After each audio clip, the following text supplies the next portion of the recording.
नमस्कार दोस्तों, आज का जो हमारा विषय है वो है किसकी कुंडलिनी जगी है वो कैसे चेक करें।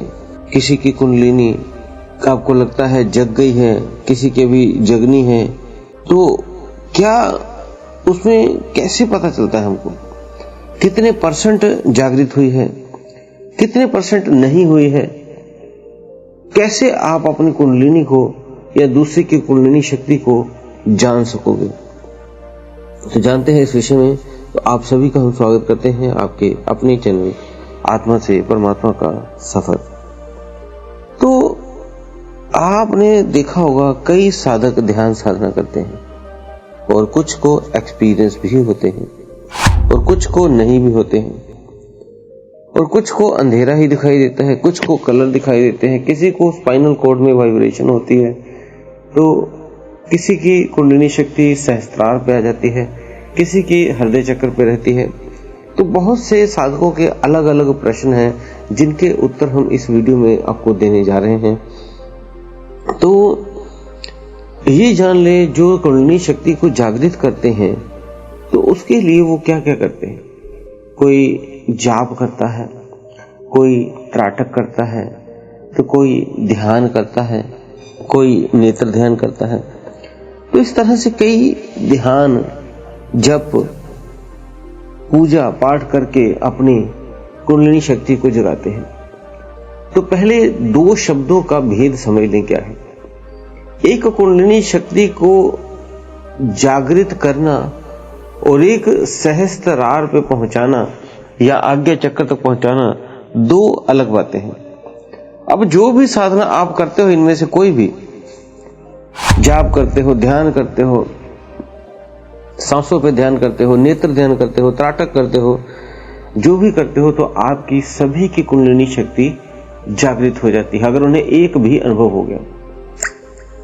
उसका सीधा सीधा जो फर्क पता लगता है कि आपके जो मूलाधार चक्र है वहां पे सेंसेशन होनी शुरू होती है। पहले एक उदाहरण के साथ समझते हैं, जागना और जाग के उस स्थिति तक पहुंचने में क्या अंतर है।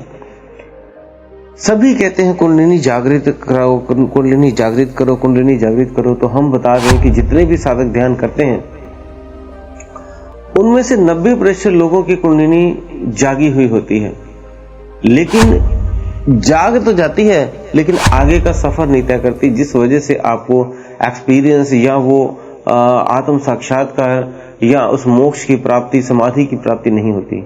अब एक उदाहरण से पहले आपको समझाते हैं। एक व्यक्ति को आप सुबह उठाते हो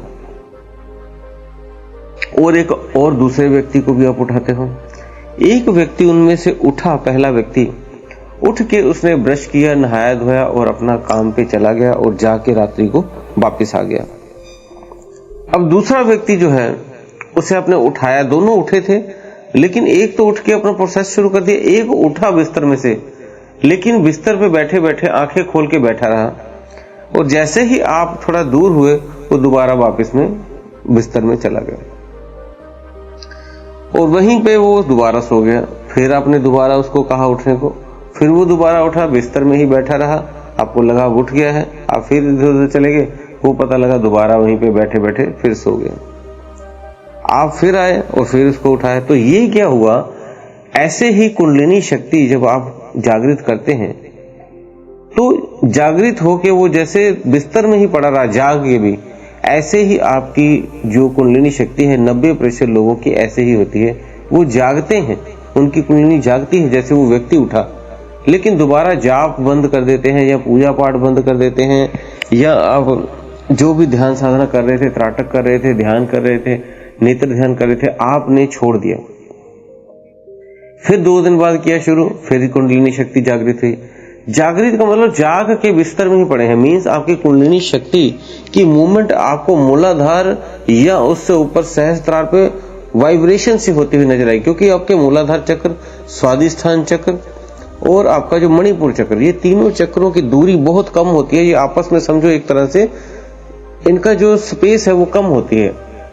इन तीनों चक्रों को जब तक आप पार नहीं करते तो उसके बाद की जो दूरी है आपके हृदय चक्र की, वो दूरी ज्यादा है थोड़ा। आप खुद भी देखें आपके वो तीनों चक्र की दूरी कितनी है आपस में। और यहाँ से देखिए आपका जो नाभि से आपके हार्ट का जो डिस्टेंस है वो जितना वो 3 चक्रों का उतना डिस्टेंस है, मीन्स दूरी है। तो वो 3 चक्र इकट्ठे हैं और ये ऊपर वाले जो हैं चक्र, ये जो है ऊपर विशुद्धि है, फिर आज्ञा है। तो ये जो चक्रों का आप का कहते हैं पहले चक्र पे उठती है आपकी जो मूलाधार चक्र है, उसके ऊपर एक कुंड बना है त्रिकोण, वहां पे आपकी कुंडलिनी शक्ति सुप्त अवस्था में सोई हुई है। आप उसे कोई मंत्र से, कोई जाप से, कोई त्राटक से उसे जागृत करते हो। वो उठती तो है लेकिन वहीं पे रहती है, जब तक कि वो उठ के ऊपर ना चली जाए तब तक वो जागी तो हुई है, जागृत तो है, लेकिन कहीं गई नहीं। तो ऐसी स्थिति में साधक को कोई एक्सपीरियंस नहीं होता। जैसे वो बिस्तर में उठ के बैठा है, वो कुछ उठ के कर ही नहीं रहा, जैसे व्यक्ति के उदाहरण दिया आपको, उसी तरह आपकी कुंडली उठी तो है लेकिन कुछ कर नहीं रही, वहीं की वहीं है।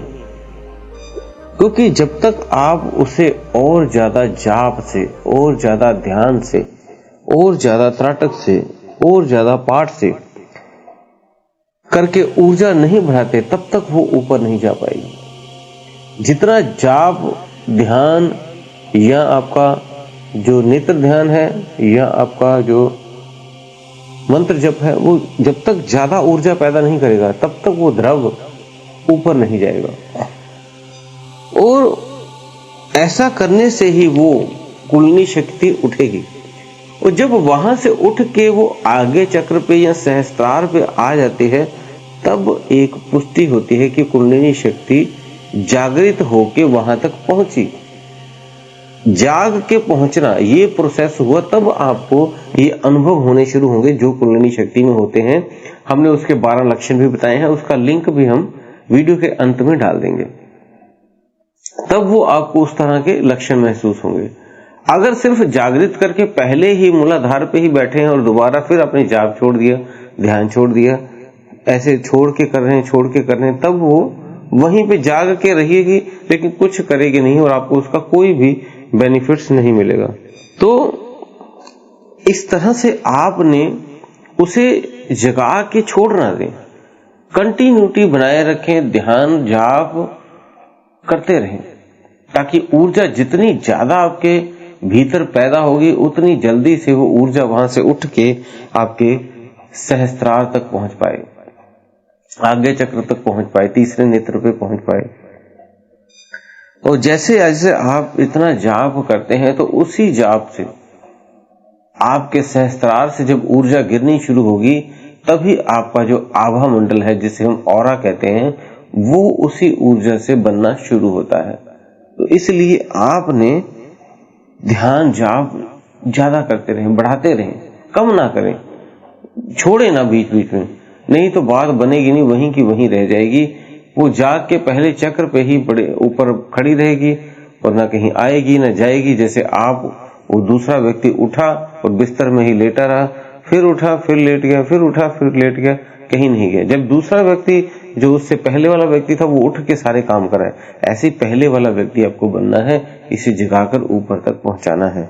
तो दोस्तों, उम्मीद है दी हुई जानकारी से आप संतुष्ट होंगे। अगर वीडियो अच्छा लगे तो लाइक और कमेंट कर दिया करें और वीडियो को ज्यादा से ज्यादा शेयर कर दिया करें। अगर नए हैं तो चैनल को सब्सक्राइब कर लें। इसी के साथ आप सभी से हम विदा लेते हैं। धन्यवाद।